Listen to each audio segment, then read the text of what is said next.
जहाँ जाने जवासीसुल कुलूब ज़ेमी सरशबो ए पीराहन शनीदी चरादर चा हेकिन आनश नदीदी। সব চাইতে ভালো বন্ধু কে? জোরে জোরে কে? মায়ের গর্ভ থেকে নিয়ে এখন পর্যন্ত জয় করতেছেন যেই মালিক, সে আল্লাহ পাক রব্বুল আলামিন প্রতিনিয়ত বান্দাকে দয়া করে যায়, এখনো পর্যন্ত দয়া করতেছে, ভবিষ্যতেও করবে কি করবে না?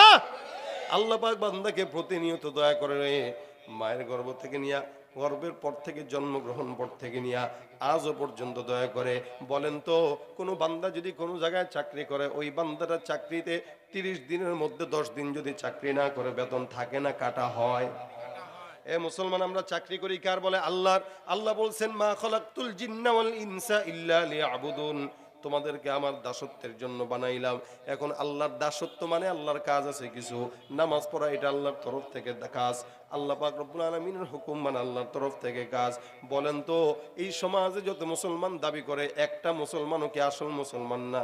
একটা মুসলমানের ভিতরে নামাজ ঠিকমতো পড়া হয় না, মুসলমানদের ভিতরে অধিকাংশ মুসলমান ঠিকমতো রোজাও রাখে না, অধিকাংশ মুসলমান পর্দা করে না। মুসলমান দাবি করে কিন্তু আল্লাহ পাক যে হুকুমগুলো দিয়েছেন, দায়িত্ববোধগুলো দিয়েছেন, সেগুলো মানে না। আমার আল্লাহ পাক রব্বুল আলামিন চাইলে আপনাকে আমাকে বেতন কেটে দিতে পারতো কি পারতো না? বেতন কি? যে নিয়ামত। তুমি ফজর পড়বা না, তো নিয়ামত কেটে দিলাম, ফজরের পরে সকালের নাস্তা করতে পারবা না। আল্লাহ যদি চাইতো এটা পারতো। দুপুরবেলা খাবার খাইতে পারবা না, বিকেলবেলা নাস্তা করতে পারবা না, রাত্রিবেলা খাবার খাইতে পারবা না, যতক্ষণ 5 ওয়াক্ত নামাজ ঠিক মতো না হবে তোমার নিয়ামত কেটে দিলাম। চাইলে পারতো কি পারতো না? পারতো। কিন্তু যে যত বড় বেঈমান, যে যত বড় শয়তান, আল্লাহ পাক তাকে তত বেশি নিয়ামত দেয়। দেখবেন আমাদের দেশের চোর বাটপারগুলো ভালো থাকে বেশি, বদমাশগুলো ভালো থাকে বেশি, আর ইমানদাররা রিকশা চালায় খায়। এটার মানে এটা মনে করেন না যে আল্লাহ আপনাকে মহব্বত করে না, মহব্বত করে। রাসূল বলেন না, দুনিয়া সিজনুল মুমিন ওয়া জান্নাতুল কাফির। নাস্তিক মুরতাদ বেঈমানদের জন্য দুনিয়াটা জান্নাত, আর ইমানদারদের জন্য দুনিয়াটা জাহান্নামের মতো। অর্থাৎ বিপদ আপদ এই দুনিয়াতেই আসবে, এখান থেকে যাওয়ার পরে নিয়ামত আছে না নাই? পুরস্কার আছে না নাই? ভাইরা আমার খুব বুঝেন, আমার আল্লাহ পাক রব্বুল আলামিন চাইলে বান্দার সব নিয়ামত কেটে দিতে পারতেন, কিন্তু কাটেন না। কত দয়া করেন, কারণ এটাই তো আসল বন্ধুর পরিচয়। বিপদেই বন্ধুর পরিচয় পাওয়া যায়। বান্দা যতই বিপদে পড়ুক না কেন, দুনিয়ার কোনো নেতা না শুনলেও আল্লাহ পাক রব্বুল আলামিন শুনে কে শুনে না? শিশুকালে মায়ের দুধে বাঁচাও খোদা প্রাণ, মায়ের স্নেহে বেড়ে উঠি তোমার অবদান, বন্ধু হয়ে ভালোবাসা, বন্ধু হয়ে ভালোবাসা ছড়াও জগতময়, তোমার মতো প্রিয় বন্ধু যার হৃদয়ে রয়, তার কি আর থাকতে পারে, তার কি আর থাকতে পারে চিন্তা মৃত্যুর ভয়, তোমার মতো প্রিয় বন্ধু যার হৃদয়ে রয়। বন্ধুকে এই জন্য আল্লাহ বলেন, আলা ইন্না আউলিয়া আল্লাহ লা খাউফুন আলাইহিম ওয়া লা হুম ইয়াহজানুন। যারা আল্লাহকে বন্ধু বানায় তাদের ভয় নাই, কিয়ামতের ময়দানে জাহান্নামে যাওয়ার কোনো টেনশন তাদের মধ্যে থাকবে না। আর তারা কারা? এক প্রকার ইমানদার, দুই প্রকার মুত্তাকি। ইমানদারের ভিতরে শুধু এতটুকু বিশ্বাস যে আল্লাহ আছে, আর মুত্তাকি যারা, এরা আল্লাহ পাকের সমস্ত হুকুম মেনে চলে, কোনো গুনাহ করেও না, কোনো নেক ছাড়েও না। এটা হলো মুত্তাকি। মুত্তাকি যারা, তারা হারামের কাছেও যায় না। মনে করেন উদাহরণত, টাকনুর নিচে প্যান্ট পরা হালাল না হারাম? হারাম। মুত্তাকিদের কাজ হলো টাকনুর বরাবরও পড়বে না, উঁচায় পড়বে, নিসফে সাক। কারণ ও চিন্তা করবে টাকনুর নিচে যেহেতু হারাম, টাকনু পর্যন্ত যাওয়া যাবে না, কারণ যেখানে হালালের সীমানা শেষ সেখানে হারামের সীমানা শুরু। এই জন্য মুত্তাকিরা চিন্তা করে না যেখানে হারাম আছে, যেখানে সুদ আছে, যেখানে ঘুষ আছে ওর কাছেও যাওয়া যাবে না। এটা হলো মুত্তাকি। আপনি বলবেন ভাই আমি তো হারাম কাজ করি নাই, আমি বলবো আপনি হারাম কাজ করেন নাই কিন্তু তাকওয়ার খেলাফ কাজ করছেন, এটাই হলো মুত্তাকিদের পরিচয়। মুত্তাকিরা তাকওয়ার খেলাফ কাজ কোনো করে না। আল্লাহ বলেন যারা আমাকে বন্ধু বানায় তাদের গুণ থাকবে দুইটা, এক নম্বর তারা ইমানদার, দুই নম্বর তারা মুত্তাকি। আর মুত্তাকিদের জন্য আমি আল্লাহ পাক যত বিপদের রাস্তা হোক সব বিপদের রাস্তা আমি আল্লাহ দূর করে দিব। এ মুসলমান বর্তমান সময়ে মুত্তাকি বান্দাও পাওয়া যায় না, মুমিন বান্দাও পাওয়া যায় না, শুধুমাত্র নাম কাওয়াজতে সবার নাম মুমিন। ফজরের নামাজে দেখবেন এতগুলা মানুষ তো দূরের কথা 5 জন জামাতে পাওয়া যাবে না, ঠিক কিনা? নামাজ পড়ে না ইমানদার দাবি করে, নামাজ পড়ে না, সুন্নত মানে না, আল্লাহ পাকের দ্বীন মানে না, দান সদকা করে না, ভালো কোনো কাজেও যায় না, আবার মুমিন দাবি করে। আল্লাহ বলেন ওয়ামিনান নাসি মান ইয়াকুলু আমান্না বিল্লাহি ওয়া বিল ইয়াউমিল আখিরি ওয়া মা হুম বিমুমিনিন। মানুষের মধ্যে একদল থাকবে যারা নিজেরা নিজেদেরকে মুমিন দাবি করবে। আমি আল্লাহ পাক রব্বুল আলামিন ঘোষণা করলাম এরা যতই নিজেকে মুমিন দাবি করুক না কেন মুমিন নয়, এরা হলো ভণ্ড, এরা হলো বেঈমান, ঠিক কিনা? তুমি রমজান এলে রাখো না রোজা, দিনকে করো আঘাত, পয়সা করির নেই তো অভাব, দাও না তো যাকাত, ঠিক কিনা? রমজান এলে রাখো না রোজা, দিনকে করো আঘাত, পয়সা কড়ির নেই তো অভাব, দাও না তো যাকাত।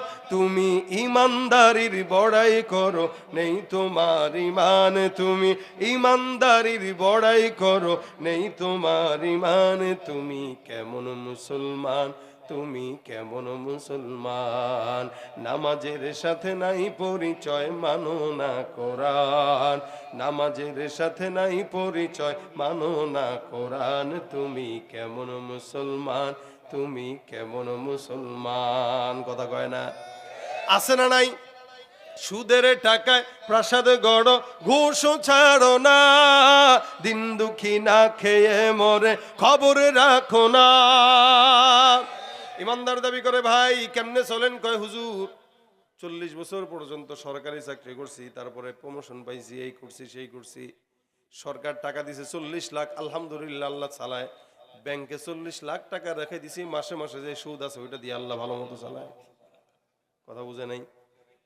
বড় ইমানদার মানুষ সারা জিন্দিগি অকাম কুকাম করে লাস্টের জিন্দিগিতে নামাজ পড়ে অথবা মসজিদের সভাপতি হয়ে তসবি লাগায়, মনে করছে ইমানদার হয়ে গেছে।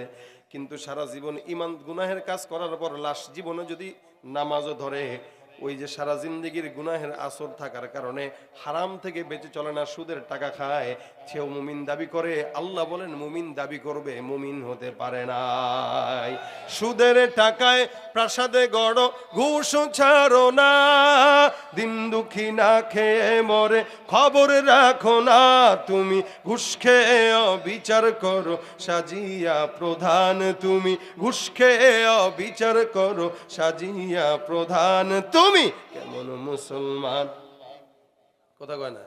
কেমন মুসলমান? কথা সত্য না মিথ্যা? সুদের কারবার এই দেশে আছে, আপনাদের এলাকায় আছে। যত বড় ইমানদার দাবি করেন, মুত্তাকি দাবি করেন, সুদ যদি কেউ খায় ও শয়তানের খেলাধো ভাই, ও মুত্তাকি হতে পারে? তাকওয়া হলো এটা, হারাম থেকে বাঁচবে। মুত্তাকি যাকে দাবি করবে সে হারামের কাছেও যাবে না। ইমানদার যে দাবি করবে নিজেকে সমস্ত কার্যক্রম হারাম থেকে বেঁচে থাকবে। এ মুসলমানই কারণে ইমান 3 জিনিসের সমন্বয়কে বলা হয়। 1 নাম্বার তাসদীক বিল জিনান, 2 নম্বরে ইকরার বিল লিসান, 3 নম্বর আমল বিল আরকান। 1 নম্বর তাসদীক বিল জিনান, ইমানদার যারা দাবি করবে অন্তর দিয়া বিশ্বাস করবে আল্লাহ আছে না নাই, এটা ইমানের প্রথম ধাপ।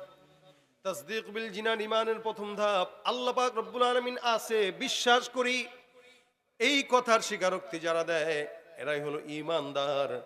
2 নম্বর এই কথা অন্তর থেকে বিশ্বাস করার পাশাপাশি ইকরার বিল লিসান, জবান দিয়ে স্বীকার করা লাগবে। দেখেন আবু তালেব পয়গম্বরকে এত পছন্দ করতো, এত মহাব্বত করতো, এত সহযোগিতা করত, শুধুমাত্র কালেমার স্বীকারোক্তি না দেওয়ার কারণে আবু তালেব জান্নাতি না জাহান্নামী?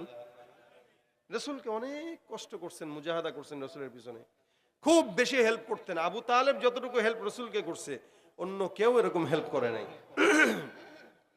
এরপরেও নবী করিম সাল্লাল্লাহু আলাইহি ওয়াসাল্লাম সাকরাতুল মাউতের সময় চাচার কাছে কানে কানে বলছেন, চাচা দয়া করে আপনি একটা বার কালেমাটা শুধু জবান দিয়ে মুখে দিয়ে উচ্চারণ করেন, ইনশাআল্লাহ আমি আপনাকে আল্লাহর কাছে মাফ চাওয়ায় জান্নাতের ব্যবস্থা করে দিব।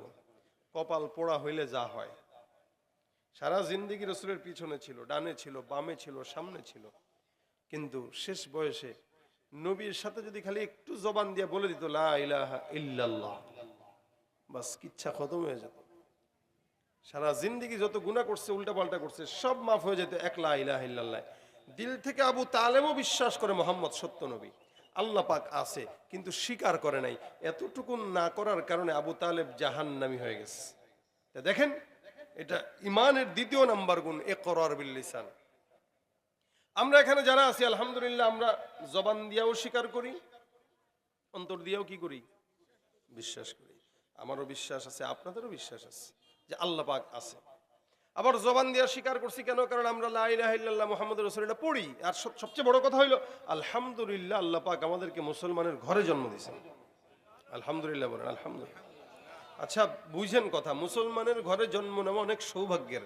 কারণ নবী বলেন, মান ক্বালা লা ইলাহা ইল্লাল্লাহ দাখালাল জান্নাহ, কেউ যদি একবার কালেমা পড়ে সে জান্নাতে চলে যাবে।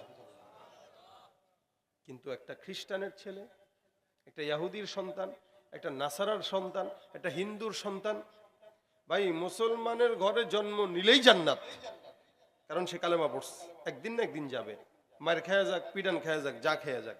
কিন্তু যে খ্রিস্টানের ঘরে জন্মগ্রহণ করছে আজীবনের জন্য জাহান্নাম। যে ইহুদির ঘরে আসছে আজীবনের জন্য জাহান্নাম, কারণ সে ইহুদি, সে নাসারা, সে খ্রিস্টান, সে মুশরিক। আর ইহুদি নাসারার ঘর থেকে জন্ম নিয়ে মুসলমান হওয়া বহুত কঠিন, এত সোজা না। 1000-এর মধ্যে একজন পারে। ইহুদি নাসারার ঘর থেকে জন্ম নিয়ে মুসলমানের নিয়ামত পাওয়া, ইসলামের নিয়ামত পাওয়া, কালেমার নিয়ামত পাওয়া অনেক কঠিন, এটা আমাদের সোজা না। এই জন্য নমুসলিম যারা হয় এদের সম্মান আল্লাহর কাছে অনেক বেশি থাকে, কারণ এদের জাত ধর্ম সব বাদ দিয়ে তারপরে ইসলামের খাতায় আসছে। আপনি পারলে যায়েন তো এলাকার থেকে অন্য জায়গায় হিজরত করে, এক এলাকা থেকে আরেক এলাকায় গেলেই খারাপ লাগে। সেখানে নিজের ধর্ম, মা বাবা ভাই বোন সব বাদ দিয়া মুসলমান হওয়া চারটিখানি কথা না। কিন্তু আল্লাহ পাক আমাদেরকে দয়া করছে। কখনো কি বলা লাগছে যে আল্লাহ আপনি আমাদেরকে মুসলমান বানান? বলি নাই, কিন্তু আল্লাহ বানাইছে। আল্লাহ পাক না বানাইলে কি করতেন আপনারা বলেন? কি কি ছিল করার, আমাদের কি বলার ছিল? আমাদের ছোটবেলা থেকে দেখতাম যে মা বাবারা পূজা করে, আমাদেরও করা লাগতো। কিন্তু আলহামদুলিল্লাহ ছোটবেলা থেকে দেখি মা বাবা নামাজ পড়ে। আগেই না আমরা দেখতাম, যদিও অবশ্য এখন দেখে না, আগে আমরা ছোটবেলায় গ্রামগঞ্জে দেখতাম সকালবেলা ঘুম থেকে উঠতাম মা বাবার কোরআন তেলাওয়াতের আওয়াজে, উঠে দেখতাম কোরআন তেলাওয়াত করতেছে, জিকির করতেছে। আর এখনকার বাচ্চারা ঘুম থেকে উঠে দেখে মা বাবা মোবাইলে ফেসবুক আর ইউটিউব চালাইতেছে। পার্থক্য এটা। এ কেমনে বাচ্চারা ইমানদার হবে? এই জন্য শুধু নামে আছে, কামে নামে আছে, কামে নাই। এই কারণে 3টা জিনিসের সমন্বয়কে বলা হয় ইমানদার। 1 নম্বর তাসদীক বিল জিনান, 2 নম্বর ইকরার বিল লিসান, অন্তর দিয়া বিশ্বাস করবা আল্লাহ আছে, জবান দিয়া স্বীকার করবা লা ইলাহা ইল্লাল্লাহ মুহাম্মাদুর রাসূলুল্লাহ। 3 নম্বর আমল বিল আরকান, এটা আমাদের মধ্যে বড়ই অভাব। এই সমাজের মধ্যে যতগুলো বান্দা আছে সবাই ইমানদার, কালেমাও পড়ে, অন্তর দিয়া বিশ্বাসও করে, কিন্তু এই মানুষগুলা আল্লাহ পাকের সকল হুকুম আহকামগুলো জবান দিয়া ঠিক মতো মানে না, অন্তর দিয়াও মানে না, আমল দিয়াও মানে না। এই জন্য যার ভিতরে 3 নম্বর গুণ নাই, ও মুসলমান না, ও হলো ভণ্ড বেঈমান। কালেমা থাকবে, বিশ্বাসও থাকবে, আমলও থাকবে।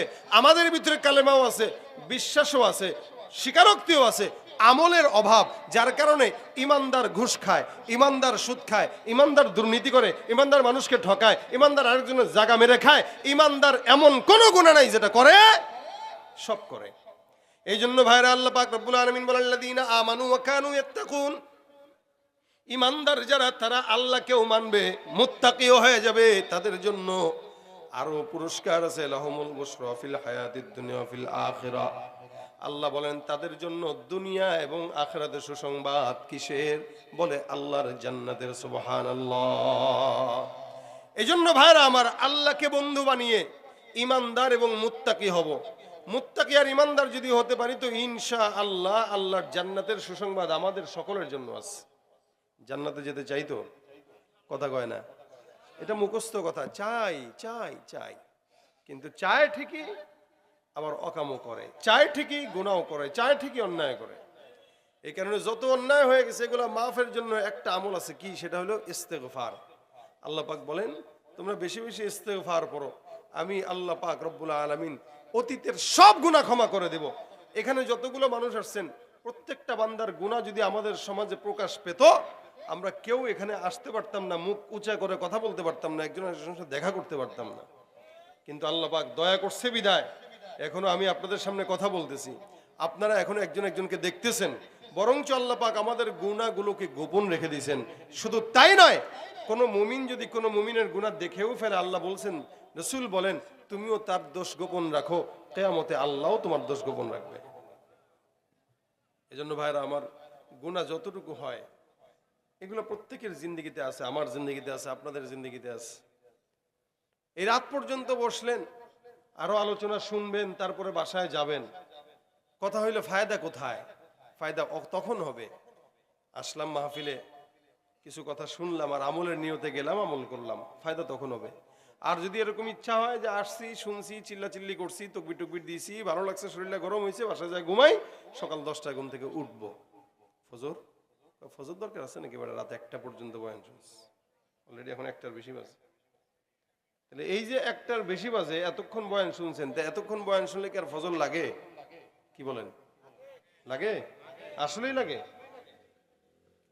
তাহলে বলেন, কেউ যদি মনে করে যে এটাই আমার মাকসাদ, মাহফিলে আসবো আর চলে যাব, তাহলে ফায়দা নেই। আর যদি মনে করে না, রাত 2টা পর্যন্ত বয়ান হোক, ফজরটা পড়তেই হবে, কারণ ফজর পড়ার জন্যই মাহফিল।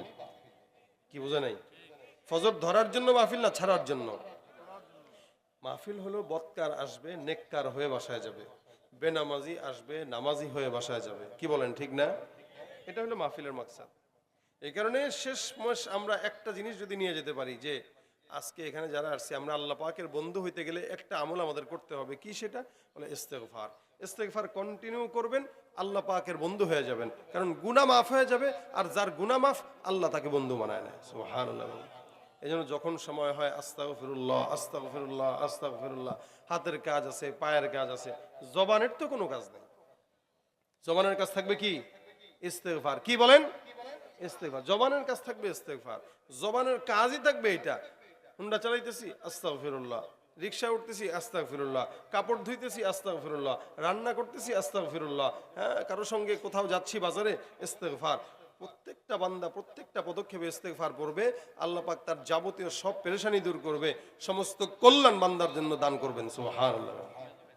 এই জন্য আল্লাহ পাকের সাথে সম্পৃক্ততা থাকার জন্য, বন্ধুত্ব থাকার জন্য সবচাইতে বড় মাধ্যম, সবচাইতে বড় জিকির, সবচাইতে বড় আমল ইস্তেগফারের আমল। আপনারা আসলেন, আমিও আসলাম, কষ্ট করে 2-4টা কথা বললেন, শুনলাম, একসাথে সবাই মিলে বসলাম কিছুক্ষণ। যদি কিছু বাসা পর্যন্ত নাই নিলাম, কেন রাত্রে জেগে থাকবো ভাই? এই জন্য নিয়ত করেন, এই জন্য নিয়ত করেন আল্লাহ পাক সকলের হায়াতে বরকত দান করুক, গুনাহমুক্ত হায়াত দান করুক, বলেন আমিন। আলহামদুলিল্লাহ, আপনারা মাদ্রাসা অনেকে দান করেছেন। এই যে বড় হুজুরের মেজো ভাই দান করেছে 5,000 টাকা, আরো বসার পরে এই অনেকে, একজন 1,000, আরেকজন 1,000 পাঠাইছে। আল্লাহ পাক যেন সকলের গুনাহ খাতা মাফ করে, বলেন আমিন। যুবকরা বসছে কষ্ট করে, মুজাহাদা করে, বাসা পর্যন্ত নিব, এটাই। আরেকজন 1,000, আর কে? 1,000, আলহামদুলিল্লাহ। আর কে আছেন? থাকলে মাদ্রাসার জন্য আপনারা সহযোগিতা করবেন, দিবেন ইনশাআল্লাহ। আল্লাহ পাক যেন সবাইকে কবুল করে, সকলে বলেন আমিন। মাহফিল তো চলবে, আমার পরেও আলোচক আছে ইনশাআল্লাহ, ওনারা আসবে, আপনারা কথা শুনবেন। আল্লাহ পাক যেন আজকের মাহফিলের যে বিশেষ অতিথি সালমান, আমাদের মাদ্রাসাতে 1 বছর ডাবল নাই বডি, যা ডাবল নাই বডি দেয় আর কি। আচ্ছা, মাশাআল্লাহ। আর এই 20,000 টাকা, মাশাআল্লাহ, 20,000 টাকা আজকের মাহফিলে একজন দিয়েছেন, সালমান সাহেব। আল্লাহ পাক কবুল করুক, জোরে বলেন আমিন। ইসরাইল 2,000 টাকা দিয়েছেন, আলহামদুলিল্লাহ। আপনাদের কাছ থেকে, আপনাদের যুবক যারা আপনারা সঙ্গীত পছন্দ করেন, তাদের জন্য আমার তরফ থেকে এই যে উপহার আছে। এখানে মোটামুটি আমার যত গজল আছে সব না, যেগুলো মোটামুটি আপনারা জানেন, শুনেন, দেখেন, এটা মাত্র কালো কোন নতুন হয়েছে ঢাকা বইমেলাতে। কারো যদি মনে করেন গজল পছন্দ হয়, অনেকে আছে আমাকে ফোন দেয়, যদি আপনারা কি গজল বুঝি না, এটা কি বলছেন একটু লিখে দেন, এই টাইম আছে, বইয়ে যাব না। আচ্ছা, এই জন্য বই নিয়ে আসলাম, গজল বই লাগিয়ে কিনতে পারেন। সেক্রেটারি সাহেব 10,000 টাকা দিবে, 7,000 বাকি, তার বাবা তো বলেছে আল্লাহ তাআলা